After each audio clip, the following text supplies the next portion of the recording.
All right, we're gonna go ahead and get started. Can everyone hear me okay? Give me a thumbs up if you can hear me. Perfect, perfect. Hello, everyone, and welcome to the Fall 2020 Accelerator Pitch Night. I am Zoe Hunter, the Director of Student Programming here at Tsai CITY. And before we get started, I want to take a moment to acknowledge the land in which we reside here in Connecticut. We acknowledge that Indigenous peoples and nations, including Mohegan, Mashantucket Pequot, Eastern Pequot, Schaghticoke, Golden Hill Pagasic, Niantic, and the Quinnipiac and other Algonquin-speaking peoples have stewarded through generations the lands and waterways of what is now the state of Connecticut. We honor and respect the enduring relationship that exists between these peoples and nations and this land. Also, feedback is incredibly important to us here at Tsai CITY. Upon the completion of tonight's event, a link will be posted in the chat. If you could just take a moment to complete that feedback form, it would be incredibly helpful as we continue to improve our offerings. So let's get started on tonight.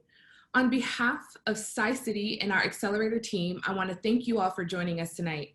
For those who are unfamiliar, Tsai CITY seeks to inspire students from diverse backgrounds and disciplines to seek innovative ways to solve real-world problems.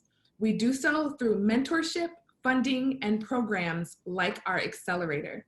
This evening, you'll be hearing from 14 amazing student teams who've spent this semester working with venture advisors, mentors, and engaging with tailored content to move their ventures forward.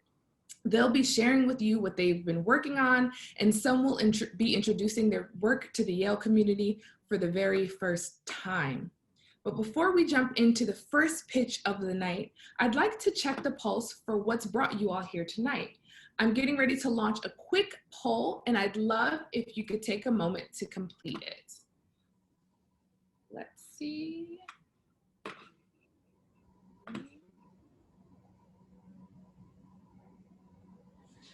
So you all should be seeing the poll now. Just take a quick moment so we can find out what brought you here.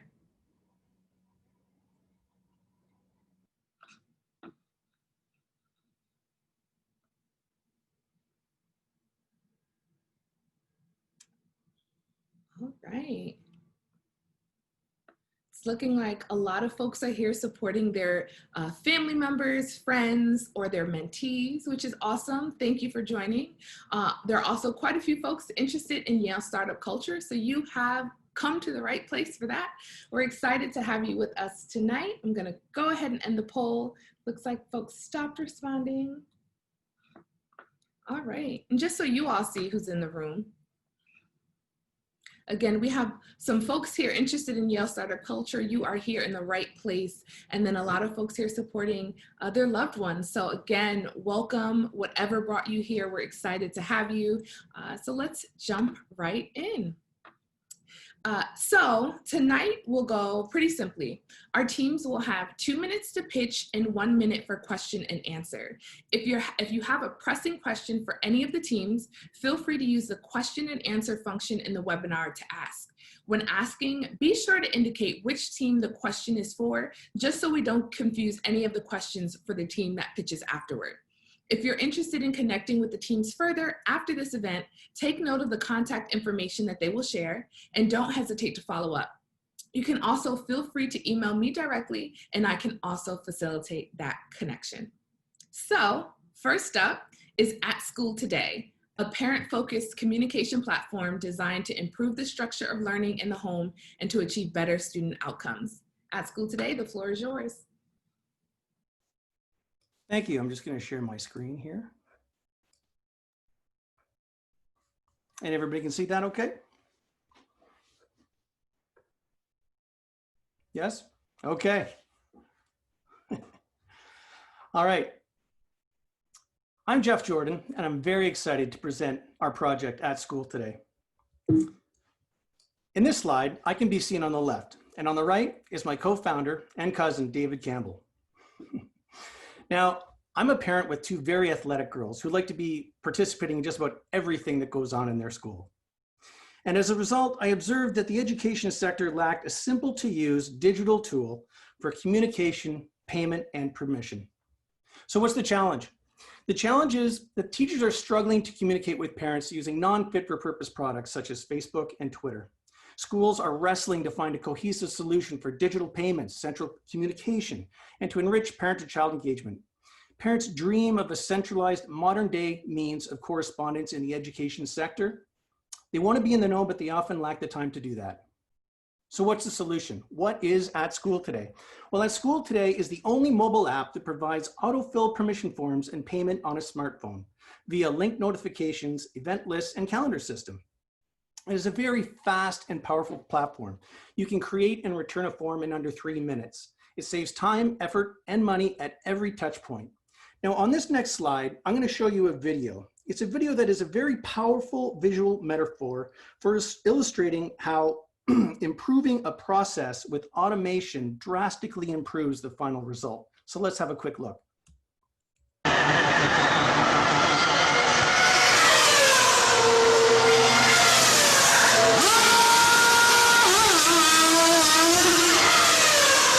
Now, I love that clip. I really do, because it really emphasizes what At School Today does for the education sector. Now, on this slide, we can see the interface of the app. And you might notice at first glance that it's all about the kids. You just swipe left and right, and you get to see what's upcoming in the weeks ahead. We've designed the app so that one teacher can use this at a time or a complete school district. So thank you very much, everyone. I encourage you to go to the App Store, download our app, check it out, and share it with schools, teachers, and friends. Thank you. Thank you, At School Today, for kicking us off strong for tonight's lineup. We have our first question. How are you dealing with COVID and the lack of in-school events? Yeah, well, actually, COVID's been a pretty good thing for us in that it's really forcing the education community to step it up and get involved with online tools and that sort of thing. Now, we do have a lot of offerings for things regarding COVID, like safe arrival. We have safe arrival forms to deal with COVID and your symptoms and so on and so forth. And we also have other tools as well that we haven't mentioned here, but we have a section called class resources where a teacher can share all their tools that they use, and everything's in one place for the parent. That's the cool thing about the app. It's not everywhere. There's no email chaos. It's all in one spot.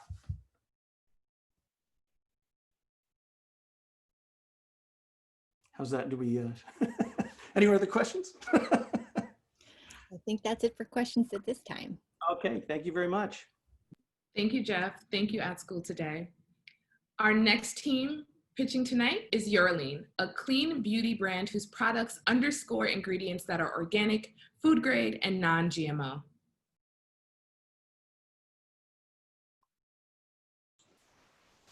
Hi everyone, I'm Allie. I'm a co-founder of Orlean. I started this business with my parents as I was looking for a natural solution for my acne. I found a cult favorite bentonite clay mask that worked especially well, but it needed to be left on my face for 20 minutes each time. And who has time for that these days? So I asked my parents, who are both PhD chemists, if they could create a multifunctional product I can easily use every day, very quickly, that can cleanse, exfoliate, and nourish. Our solution is we use green chemistry to sustainably create clean skincare without any hazardous waste. Our formulations only consist of plant-based active ingredients, no fillers or any chemicals. All of our products are handmade by PhD chemists and have been obsessively formulated to address multiple concerns in one easy-to-use and time-saving step. We've got a fantastic team of people working on Orlean. I'm Amy and I serve as a COO, and I'm a second-year MBA alongside Allie. Ming and Liang are our PhD co-founders who have a combined 50 years of experience working in the drug development and pharmaceutical industry, and that experience has been invaluable in helping us develop potent yet effective products. Maxwell and Alexa are Yale undergrads working on our marketing efforts, and our advisor, Justin, is also a successful skincare co-founder. To date, we've worked on 30 formulations before finding our perfect MVP product that's currently for sale. We've built up our online presence as well as achieved revenues. So at this stage in our venture, what is most valuable to us is going to be building our brand awareness and expanding our customer base. So what we would love for you to do is follow us on our social media. Our TikTok and Instagrams are up on this page right here. Engage with us, like, comment, share, and join us for opportunities to win products. And if you're interested in trying out our products, we invite you to visit our website, orleanco.com, and use the promo code HOLIDAY for 30% off your purchase. Thank you so much, and we're happy to answer any questions you may have. Wonderful. As the audience is quickly getting on their social media accounts and following you, I'll ask the first question. In addition to raising brand awareness, what are the other priorities you are working towards in the immediate future?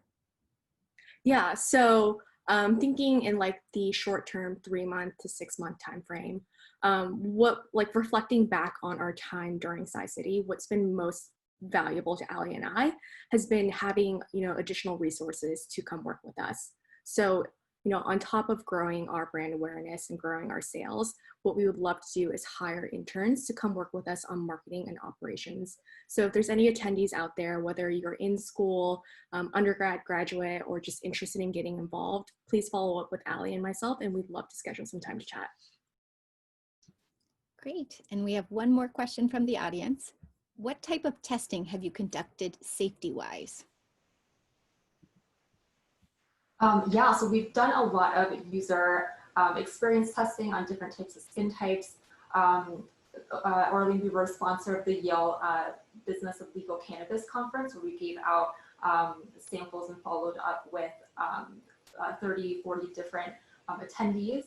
I think in the future, perhaps doing some clinical trials in terms of efficacy would be a great next step. Great. More questions coming in, but for the sake of time, we're going to move on to the next team. Damien, I see your question there. Feel free to follow up with the team directly with their contact information. Thank you, Cassie. Thank you, Yuri. Thank you. Our next team is Decipher, making academic research easier to read and more accessible to everyone. Thank you. I'm going to share my screen now. All right, great. So my name is Aidan. I'm excited to talk to you all about Decipher. We're building software that's going to make scientific research papers accessible for everyone. And so let me talk to you a little bit about how we kind of saw this was an issue. So the whole team is made up of students, and we've been working on this part-time for about a year now. And what we realized is just that through our experiences in classes and in labs, scientific research, it's inefficient. Research papers are inefficient. That's the best way to put it. It's tough for students, and it's even tough for actually professionals as well, who are currently spending hours every week just trying to keep up with all the publications in their field. So this is a big problem that affects a lot of people. And we wanted to address this as quickly as we could. So we started off with what we call Solution 1.0, building a wiki for research articles. So real humans would go in and create research distillations. We did this over the summer, and we actually got a lot of traction on this. So you see, hundreds of articles summarized, mostly around coronavirus, hundreds of active users per week. We even launched a newsletter as part of this. So we're pretty happy with that. But we realized there was a bottleneck. And what we really needed was an automatic summarization tool that would use the latest techniques in natural language processing to automatically create these research distillations. And we've been building this so far, and that's actually been going pretty well. So you already have output from it, and that output has our articles coming in at under 5 minutes to read, substantial improvement from before, while still retaining a lot of the core information. So we're not cutting too much content, we're actually just rewriting the entire article. That's what makes it different from other sort of like similar products as well. And our roadmap, we're pretty happy about. So we, in the process just of the Tsai CITY Accelerator a few months before, we actually have 4 pilots now in the pipeline that'll be ready once our NLP is fully deployed. So that's what we're kind of preparing for now. Thank you all for listening, and I'm happy to answer any of your questions at this point. Fantastic. Okay, first question from the audience. How much did it cost you to develop your idea, and what kind of funding are you looking for at this stage? Yeah, so in terms of cost, we've basically been running just off of a little bit that's been generously given to us by Tsai CITY, as well as another $1,000 grant that we run before. Up to now, though, our whole team has just been working on this sort of on a volunteer basis, and everyone who's been contributing to the site, who's been contributing content, has also been doing it on a volunteer basis. So we haven't actually taken in on any funding yet. In terms of looking at the future, we'd be interested in like starting a dialogue with a few investors, but we don't anticipate planning any kind of full fundraise until the pilots have been completed and we have a better sense of what needs to be developed next in the product pipeline. Wonderful. Last question for you. How large is your market based on your target customer, and what's the estimated pricing? Yeah, great. I have a slide on that actually. So our initial kind of customer that we were looking at is definitely students. That's a problem that just us as a team really understands, and we know how to reach that group. And we think just using STEM students alone and like pretty standard industry conversion rates, there's a lot of potential there. And in terms of the monetization strategy, we want to have a free plan as well as an individual plan that gives access to the NLP tool. A free plan would have like limited usage of it essentially. And we think there's a good big opportunity with students, but there's an even bigger opportunity as well with some of these enterprises that have approached us to do pilots, including corporate R&D teams, financial firms that invest in biotech, and consultancies. And so we'd like to sell Decipher sort of as a SaaS product to them, probably using like per head pricing. But yeah, that's how we're thinking about that. Awesome. Thank you so much. Thank you, Aidan. Thank you, Decipher team. Next up is Packables, an eco-friendly packaging company that offers compostable packaging solutions. All right, I'm going to share my screen. All right, cool. So, hi, my name's Shervin, and I think the best way for me to tell you about Packables is for me to tell you how I came up with the idea. Now, 4 months ago, I was packaging and shipping products for another one of my companies when I realized the inefficiency and waste created when we ship. And this is accompanied by two big trends. The first is that COVID-19 has led to record levels of online shopping, and this is something that's only likely to increase in the future. The second is that companies are being pushed towards having more sustainable practices, not only by consumer demand and expectations, but by government legislation as well. Now, this brings up a problem because not only is plastic packaging horrible for the environment, but it leaves a bad first impression on the customer as well. And companies have recognized this and tried to switch over to paper packaging, but the inefficiency in our recycling systems makes this a non-viable long-term solution. Now, our solution is a 100% compostable mailer made of cornstarch and PBAT, which is a plant-based biopolymer. It is certified to compost in 180 days, and it is just as functional as plastic in the sense that it is 100% waterproof. So we started selling about 3 weeks ago, and in that short period, we've sold over 15,400 mailers and also have a 400,000 unit annual lead from a large clothing company, and we've also filed for these 2 trademarks. Now, a huge part of our business model is our partnership with One Tree Planted. So we plant a tree for every purchase because we think this is the best way to eliminate plastic from packaging and also offset the deforestation caused by paper packaging. So lastly, our ask is simply to be connected with other e-commerce companies and purpose-driven businesses to partner with them to fight packaging waste with a real solution. Thank you. Fantastic, thank you. All right, first question. Where are you sourcing your packaging from or package from? Great question. So at the moment, we are currently sourcing it. So we are partnered with a certified manufacturer in China.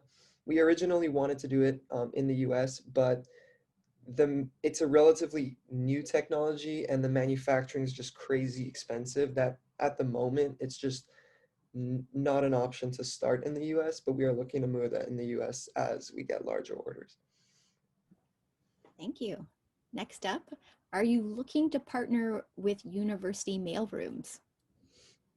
That's a good question. So that's definitely an option. In general, our mailers are intended for any company, school, entity that ships something out and cares about not only about the environment, because at the end of the day, most businesses are motivated by money, but what their consumer thinks of the business, right? Because if you're a purpose-driven business, or even if you're a school, it's a good look when someone receives something that says, I'm a 100% compostable mailer, because it shows whoever sent it to you cares.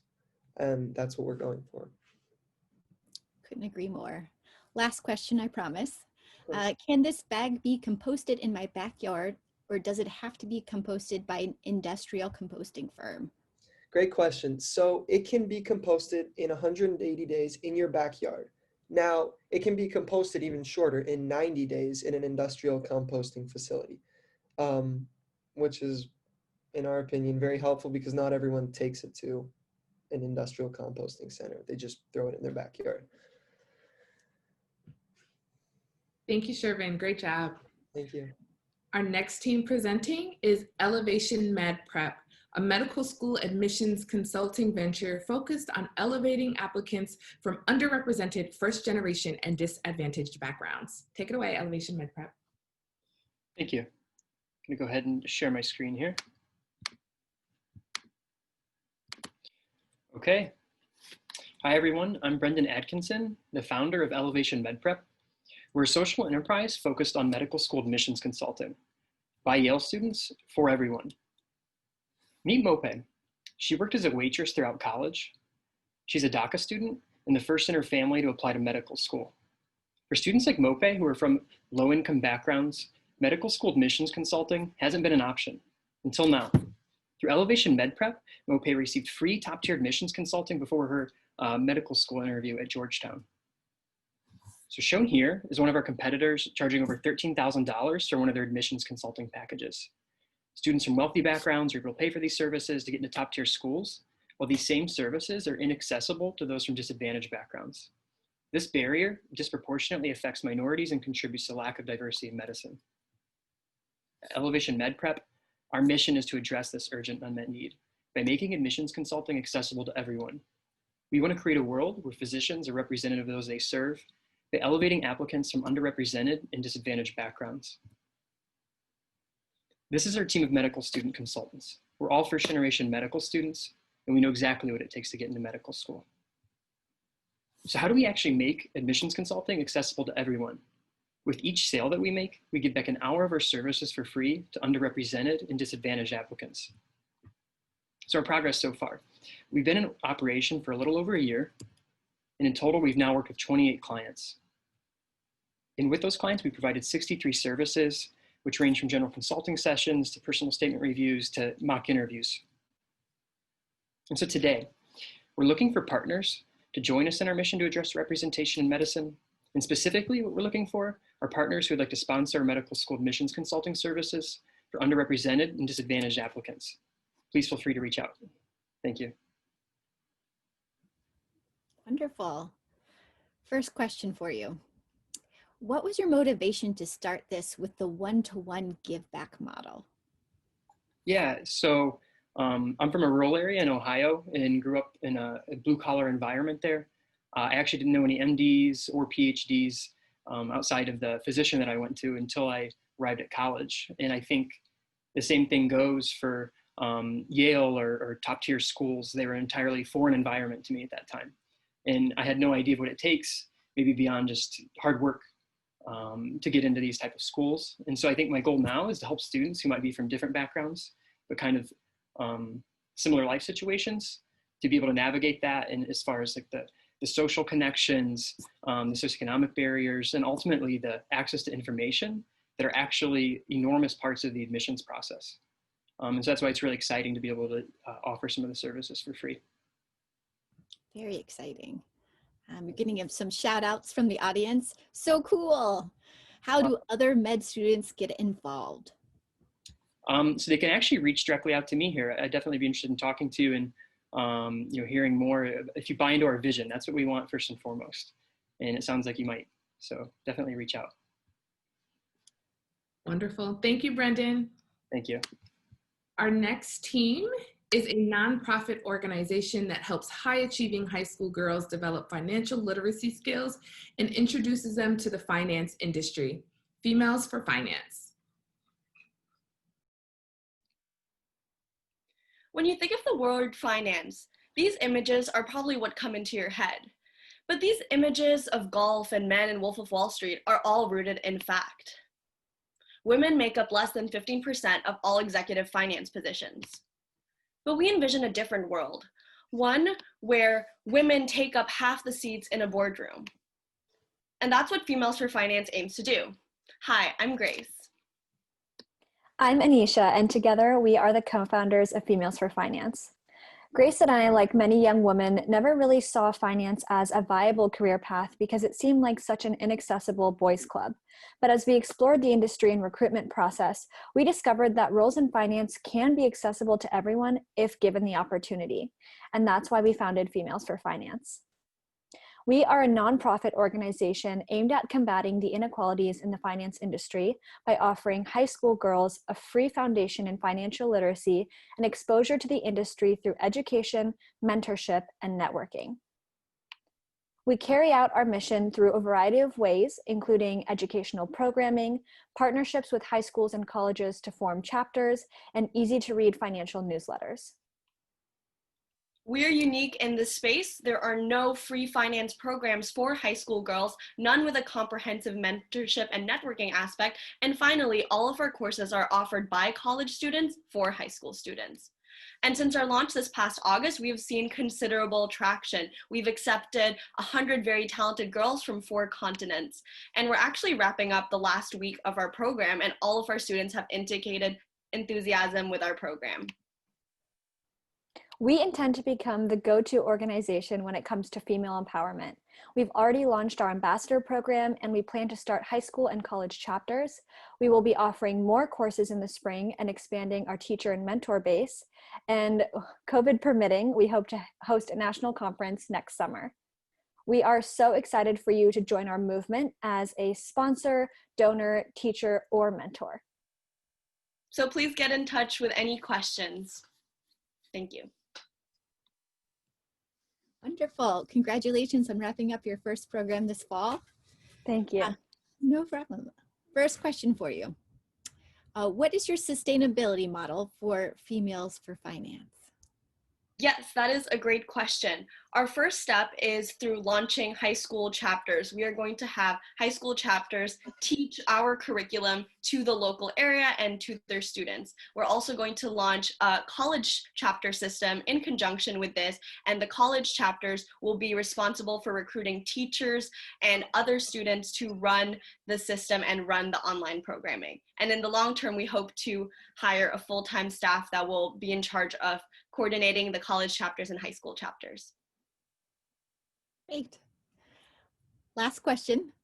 How are the girls enjoying the finance classes so far?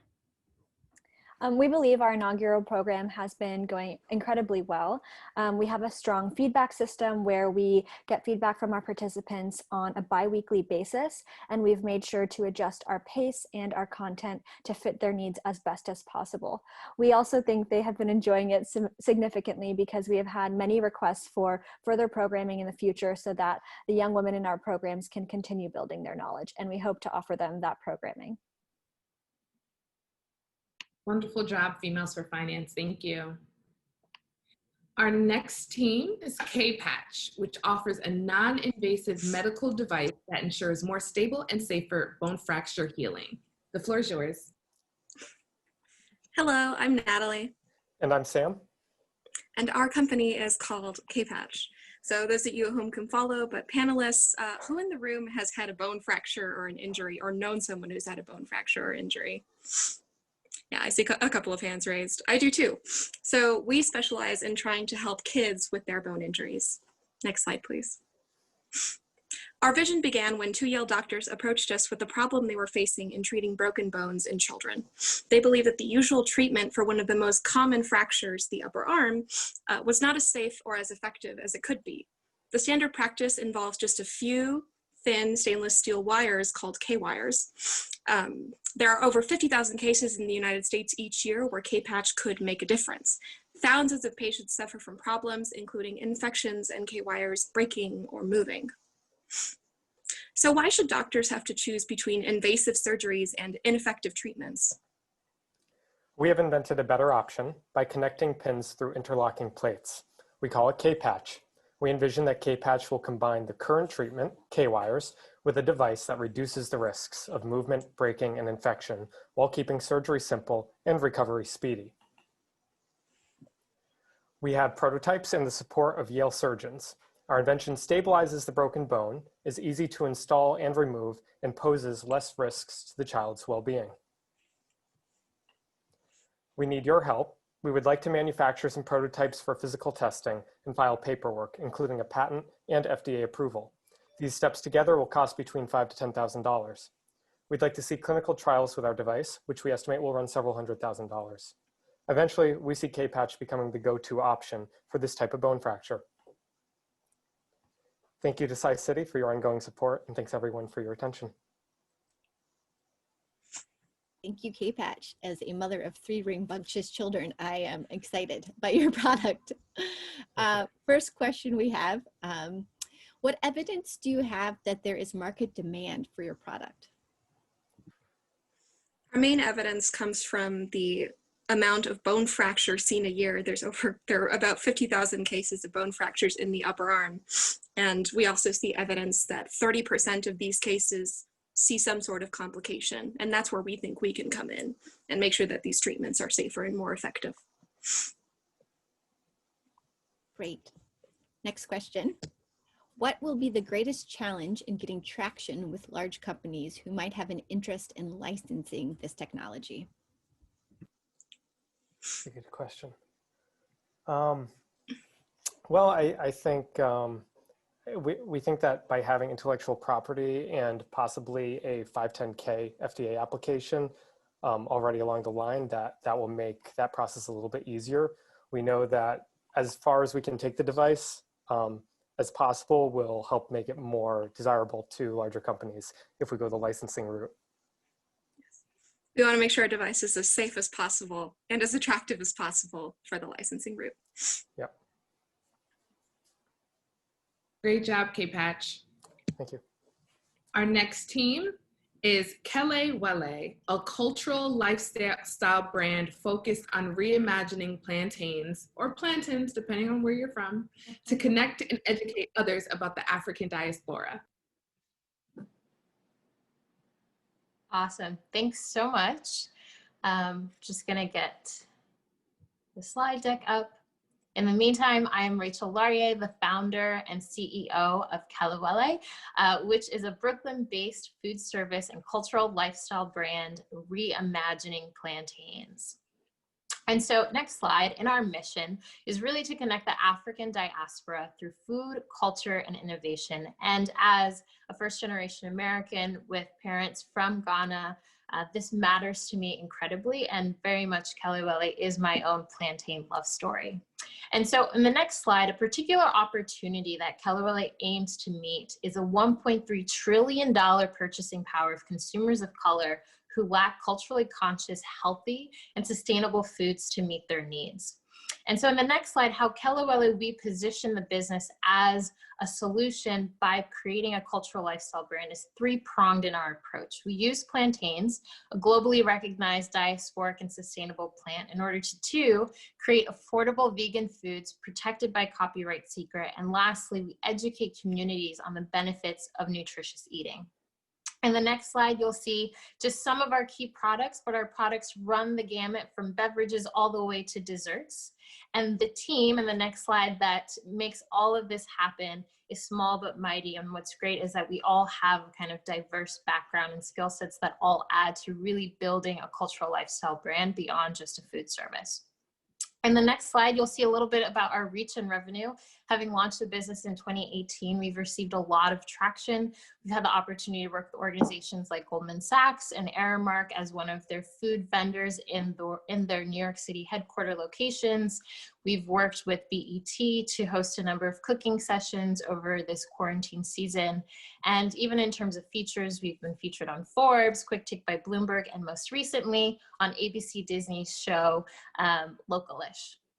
So in the next slide, you'll see a look ahead in terms of our business model. In the short term, we're really focused on our direct-to-consumer business, both by launching our flagship food truck and then also continue our wholesale distribution into the long-term goal, which is to really cultivate our wholesale distribution channels, both nationally and internationally. And the next slide, you'll see our ask. And so I mentioned the food truck that we're hoping to have in the spring of next year. So we're currently in a fundraising campaign to raise $75,000 towards that acquisition. And so we are looking for donations, various forms of investment, and also networking opportunities to make that happen. Thank you so much for listening. And if you like what you heard, please feel free to join the Plantain Movement via Instagram, Twitter, and also check out our website where you can order products if you're in the New York City area. Thanks so much. Fantastic. Now you have me thinking nothing of but plantain. So our first question, what has been your marketing strategy to build awareness so far for Keleigh Wahle? Great question. And so for us, you know, when we started the business, it was really important for us to be as visible as possible. And so a lot of that was grassroots efforts around just being at every pop-up, every event possible, just to get as much consumer engagement, but then also really kind of leveraging our online social media platforms, Instagram being the one where we've been able to really kind of captivate the largest audience possible and to really kind of drive that home and engage with users that way. So that's been our strategy thus far, and really kind of honing in on community and making that central to everything that we do. Community is so important. Yeah. Next question, do you plan to enter traditional retail with your products? Absolutely. Great question too. So in terms of that look ahead that I shared, our long-term goal is really wholesale distribution. Right now, we've been able to partner with a few restaurants here in New York City that have taken some of our products, but the goal is really to be able to, in the long term, be in grocers, bodegas, you know, a number of different locations. Yeah. Thank you so much, Rachel. Thank you. So we're about halfway through our program for this evening, but I wanted to give you all a quick break to visit the restroom or grab any beverages you might need before going into the second half. However, before you do so, I have another poll. And again, it's just to get some information from you all as our attendees. So this question is, have you previously engaged with Tsai City? Before you take your break, just take a moment to answer this question, and we'll start back up in about 3 minutes. Thank you. All right, everyone. I hope you were able to do what you needed to do during this break. We're going to jump right in to the next team. Before doing so, just take a look at these poll results. Looks like a little bit over half of you have never engaged with Tsai City before, and so I'm super excited. Oops, let me turn my video on. That would be helpful. So we're super excited to have you engaging with us for the first time today.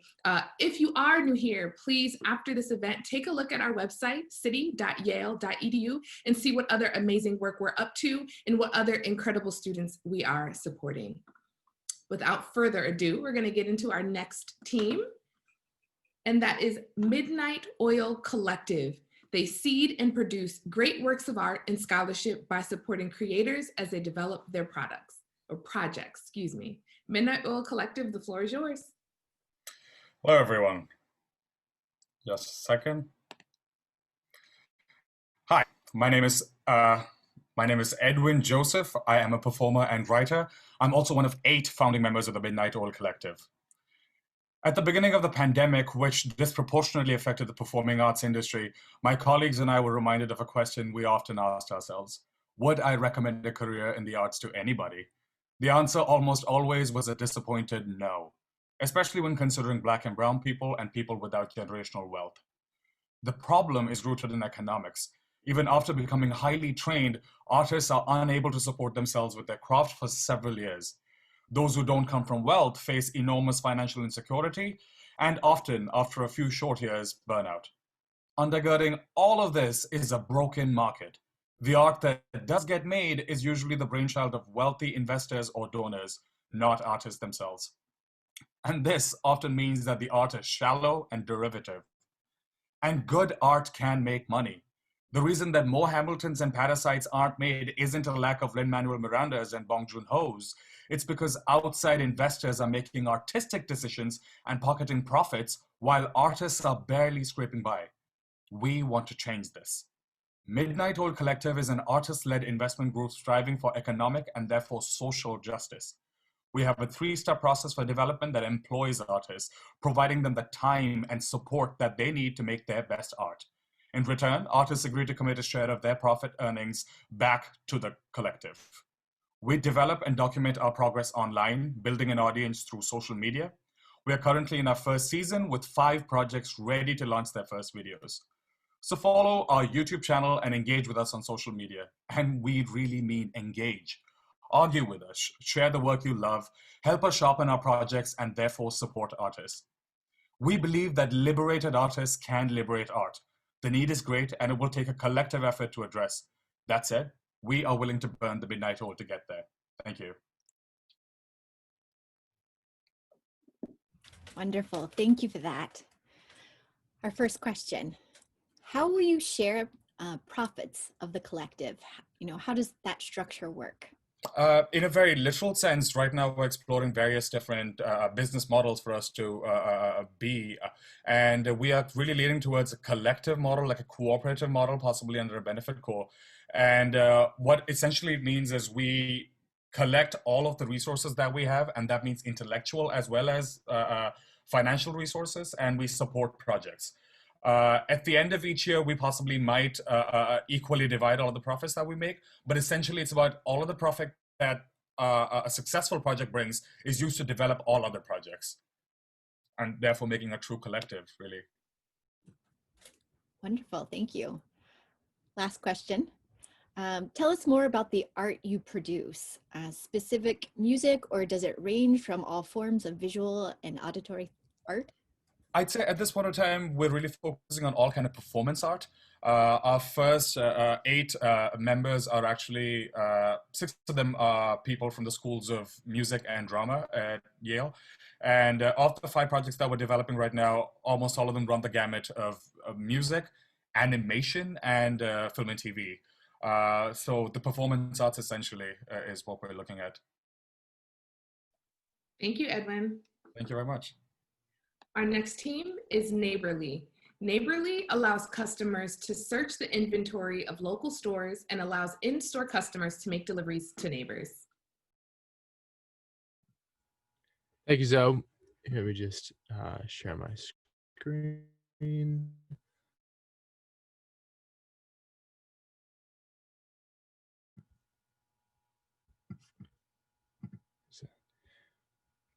All right. I'm Matteo Carama, and I'm one of the founders of Neighborly. I just want to begin with a question. What's the difference between Nordstrom and Target? I'll just say the answer. Of the two, only Target is likely to be in business 5 years from now. And the reason for that is that Target has a flexible and omni-channel retail model, including pickup in store, as you can see in the photo, whereas Nordstrom depends on the dying resource of in-person mall traffic. Changing expectations in a changing competitive landscape accelerated by the coronavirus are quickly separating retailers into winners and bankruptcies. But the problem is sophisticated logistics are expensive and Main Street businesses are at risk of being left behind. Neighborly is setting out to level the playing field for small and independent businesses by making use of existing customer behavior rather than costly logistics networks. Because pandemic notwithstanding, people do leave their houses on occasion, and our platform helps customers and businesses make the most of these trips by facilitating buy online, pick up in-store capacity for businesses of all sizes.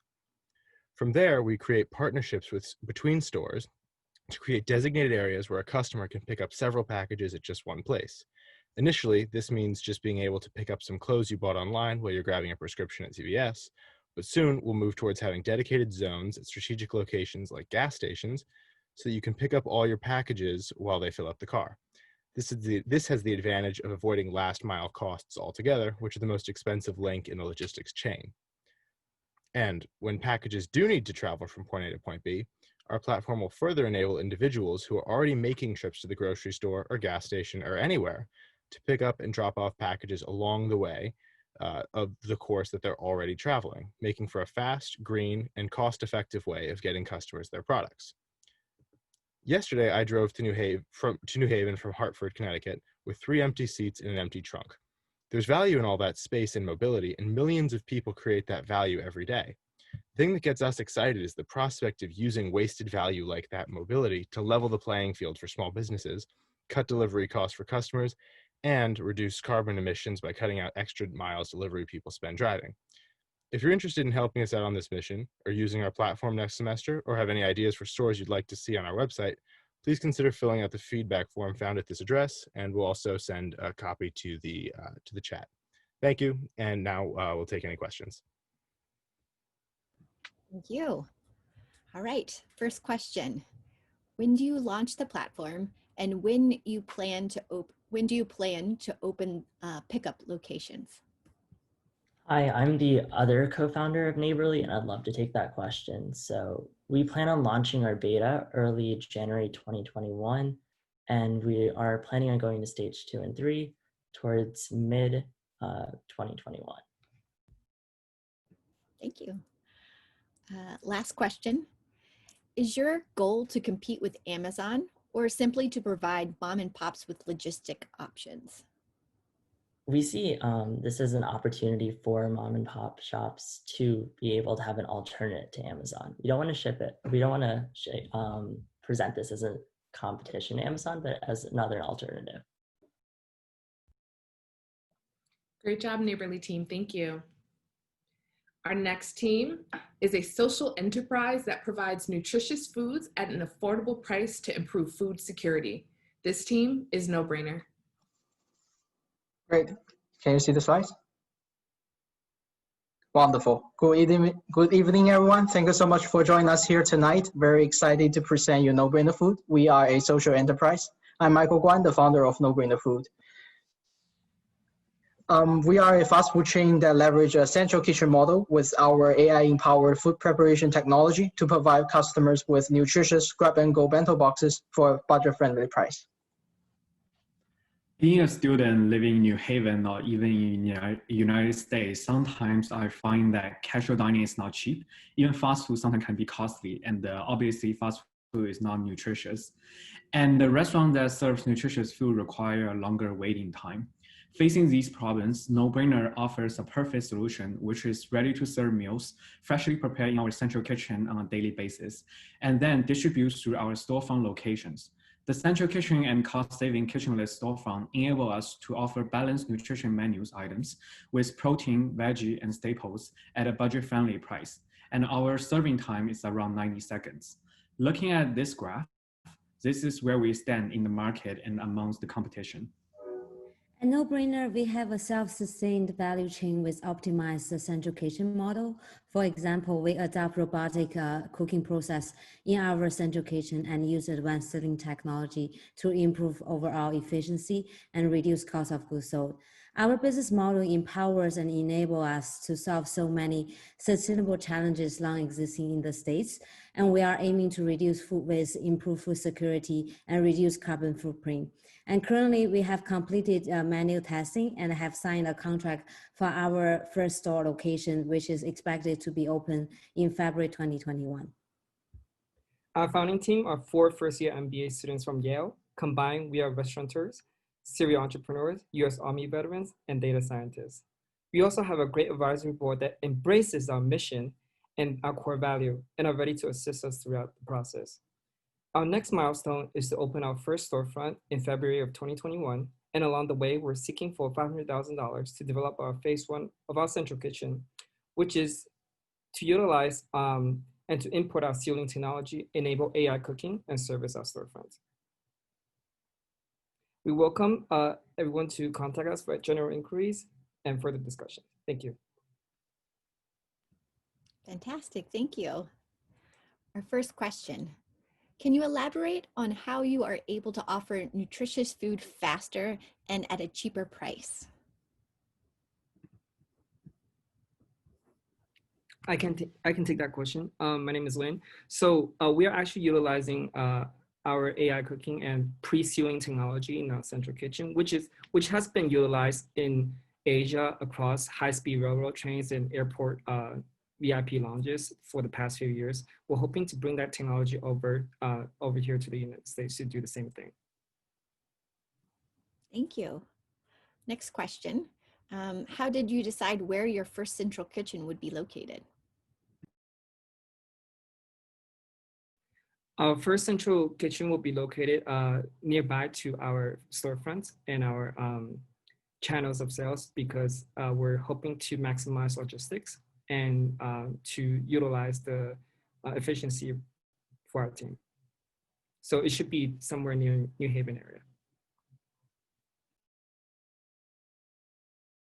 I think we might have time to fit one more question in. Are you planning on implementing this in school cafeterias as well? It's a possible solution. We have two business models. One is B2C, which is our early stage. We wanted to bring our name out and provide, have a marketing standpoint where people will enjoy and love our food. Later on, we do want to move on to B2B2C, where our products can be sold across school cafeteria, gas stations, 7-Eleven, Amazon, grab-and-go marts, and so forth. Wonderful job, No Brainer Foods. Thank you. If that pitch did not make you hungry, this next one will.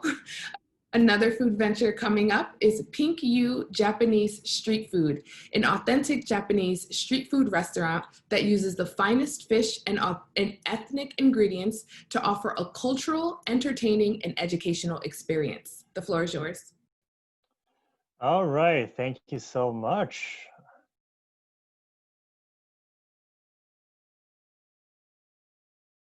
Alrighty. So we are Pinku Japanese Street Food, established in 2016 in Minneapolis, Minnesota. My name is Xiao Tang. I go by X. I am the founder and currently a first-year MBA student at Yale. And yes, I do know how to cook, even though I have a business degree. I am an entrepreneur because I saw a problem. Today, Asian food is a $50 billion business and growing, but it's highly fragmented with few national players. This is a typical experience that you see. What does it remind you? Unappealing atmosphere, poor customer service, low quality, or just overly complex menu, such as this one? Now, on the other end, the Asian restaurants that are authentic, higher quality, and make you want to come back over and over again do exist. Unfortunately, they're just never affordable. Is there an option in the middle? Yes, Pinku is the answer. I wanted to create authentic Asian food that is affordable, accessible, and appealing to the average American. A restaurant that has good economics, so it's easy to scale and replicate. Pinku has 32 seats and 960 square feet, which is smaller than most people's houses. This is our menu on the left, which is simple and straightforward. Our kitchen on the right is incredibly efficient. We only need 2 to 3 people to run it. We serve everything in our signature eco-friendly stainless steel trays, which are inspired by Japanese school cafeterias.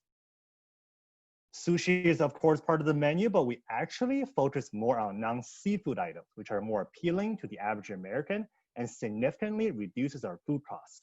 For example, the Japanese savory pancake, pork ramen, and many, many more. We're currently the highest rated Asian restaurant in the entire state of Minnesota with $2.24 million in total revenue generated. We've been open for over 4.5 years now, and we've been featured in almost 200 articles and interviews in every TV and news outlet in the Twin Cities. We opened our second location at the Minneapolis airport last year. So today, I'm asking for $500,000 to open up a new store in a different city, such as Austin, Texas. It is the first step of our expansion to become a national brand. Minnesota is a small market. We can achieve even greater success in bigger market with warmer weather.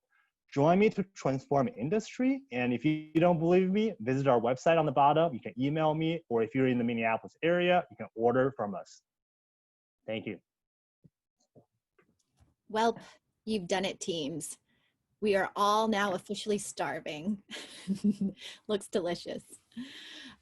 First question. So what is your moat? What makes your restaurant differentiated? So I will just let our customers be the judge.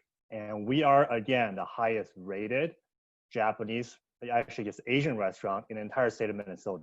So how do we differentiate? We simply have better food. We're more efficient than everyone else. We're smaller. Our menu is simpler. And at this point, food is not anything brand new, right? We simply do it better than everyone else. And we have 4.5 years of experience to prove it, of revenue to prove it, and our and customer feedback to prove it. Great. Next question. Why Texas for the next location and not nearby like Wisconsin? So we're looking for a market that is warmer, a market where customers want to eat out like every single week. And unfortunately, like cities like Minneapolis or Wisconsin, there's not that culture. When people go out to eat, they go out maybe once every 2 weeks. When they go out, they want to drink, they want to spend 2-3 hours in a place, which are not our business model. Our business model works best in Texas, in New York City, San Francisco, where people want to come in and out, and they want to spend money on great food, and they want to do other things. They want to spend 10 to 15 minutes eating. So that's why we're looking at a different market that is different than Minneapolis. Great, and I think we might have time for one more question. How does the model or experience change in a mostly order online and get it delivered context? Well, we have already made the transition. We have transitioned 100% to online ordering. People just go on our website, they order, and we get, so it's no different than any other chain restaurant. We've been doing that for the past 10 months. And our revenue has only decreased by about 20%. So all the restaurants on our block have closed except us. So we're actually doing really well, and we have the experience and the numbers to prove it. Wonderful job. Thank you, X. Thank you. Our next team, not food, is the Bandana Project, a suicide prevention and mental health awareness movement. So I'm sorry that we are not a food option, but Stephanie and I are very excited to be here tonight to talk to you about the Bandana Project. I started the Bandana Project in 2016 after having lost my uncle and a close friend to suicide in high school. Coming to college, I saw that many others had faced this problem, and most importantly, its stigma. In fact, 94% of college students wouldn't think any less of a peer for seeking mental health care, yet half feel that they would be judged for pursuing it themselves. The Bandana Project is one simple answer to this problem. Involve students and staff tie a lime green bandana to their backpack, which signifies that they serve as a mental health and suicide prevention resource on campus. Our mission is to band together to show solidarity in mental health awareness and suicide prevention, while our vision is for people to feel empowered, encouraged, and supported in seeking help for mental health concerns. With a global pandemic that has transformed campuses, students clearly need the Bandana Project now more than ever, which is why we're currently working on this exciting update. So we want to maintain the key features of the original Bandana Project, but expand to include more comprehensive resource compilations, a series of mental health and suicide prevention training modules, and the ability to share resources on a mass scale. We are receiving funding through 3 channels. So that is an annual subscription with universities, fundraising at each campus, as well as donations and grants. Yeah, so one encouraging impact so far has been spreading this grassroots campaign across 42 other campuses. A second is linking people to campus mental health resources through everyday conversations. And our third and most profound impact is that destigmatization through a clear display of social support. So Conlon and I are second-year MPH students with growing expertise in program creation and management, as well as mental health and suicide prevention theory. We are partnering with the Big Ten Conference to solidify our impacts there, while also pursuing partnerships with other universities to eventually launch our platform across the United States. And none of this would have been possible without the support from individuals like you. We are looking to raise $65,000, which will solidify our expansion and help us defeat the stigma surrounding mental health and suicide. We hope that you will donate and join us in this movement. Thank you so much for your time. Thank you. Our first question from the audience. Would you be interested in pursuing the project at businesses or at other groups as well as schools? Yeah, that's a great question and something that we're really excited about. So far, the Bandana Project has existed mostly on college campuses, but also a collection of about 15 or so high schools, a couple middle schools, and various other community groups. But Stephanie and I are really excited with this update at the prospect of expanding to businesses and other community settings as well. Great. Next question, tell us more about the bandana. What made you use the bandanas as a symbol for this project? Yeah, that's also a great question. So first and foremost, lime green is the color of mental health awareness, and it's a really difficult color to overlook just kind of by virtue of its hue. So having that on a backpack on campus just automatically creates 1,000 beacons of support that whenever you're walking between classes, you can see that all of these people care enough to at least have a conversation and spread resources for somebody who might need it.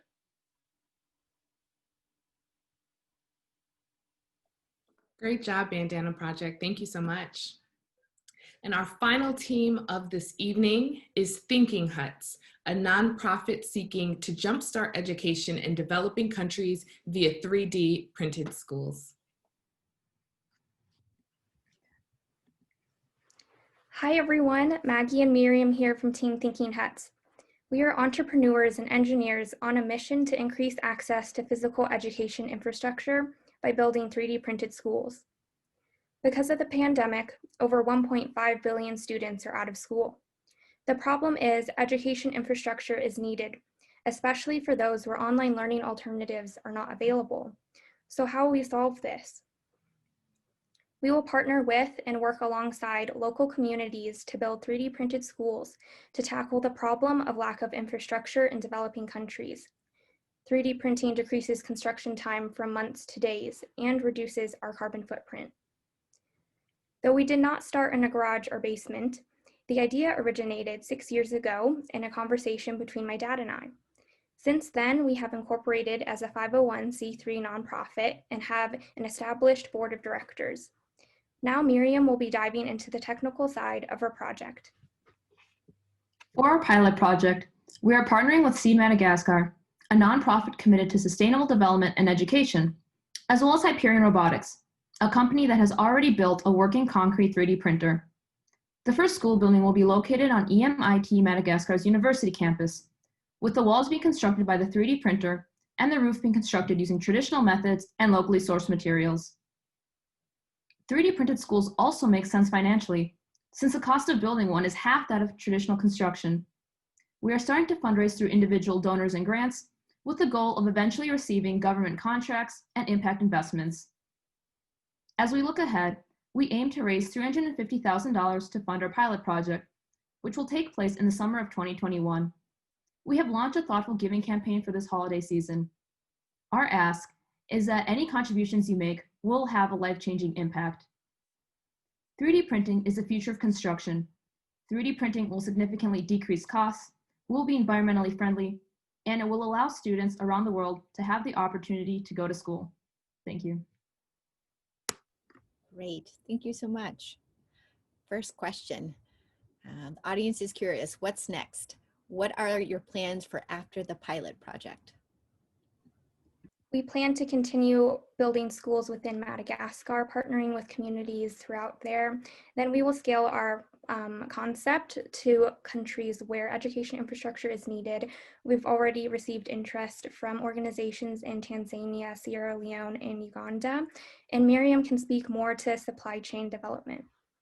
Yeah, so primarily we will be working on shipping the machine, the 3D printer machine, to other countries in addition to Madagascar. And we will be working and partnering with local manufacturers, local contractors, and construction companies, and they will be helping us source the concrete that we'll be using for the 3D printing machine, as well as we'll be working with them in the future to help with the maintenance costs of the machine, in addition to other parts of the construction of the building. So like, for example, the roofs will not be constructed with the machine. Great. So speaking of partners, we have a question about how did you form the technical partnerships needed to get this venture off the ground? A lot of it has been done in the past 6 years of us working on this, just a lot of meetings and seeing who would be the best fit. And that's how we came across Hyperion. They're very respectful towards us, especially since we're younger and in a male-dominated industry. That was super important to us as we were forming relationships, as we were growing as a company. Thank you. Next question. There's some curiosity around the name. What's the story behind your name? Yes, so when coming up with the name, we really wanted to change the negative connotation usually surrounding a hut, and we wanted to put something more empowering and innovative behind it, and that's what we seek to do as we seek to increase access to education through innovative solutions. Thank you, Thinking Huts. Well, everyone, that about wraps us up for tonight. I want to thank you all again for joining us and supporting our teams. Also, if you want to follow up with any of them, please feel free to do so. They all included their contact information, their social media handles, so do not be shy. If you're interested, please reach out. And again, if you have any questions about the Accelerator program or any other offerings through Tsai City, please visit our website at city.yale.edu. Lastly, I posted the link to the feedback survey in the chat, so please take a moment before you leave to complete that. Super congratulations to our teams. You've done amazing work through this Accelerator program, and I am so proud of you all. I hope you feel good about how you've done tonight, and I hope you get to celebrate yourselves. Have a wonderful evening, everyone. Thank you. Thank you, Zoe. Thank you. Thank you. Thank you very much. Thanks, Zoe.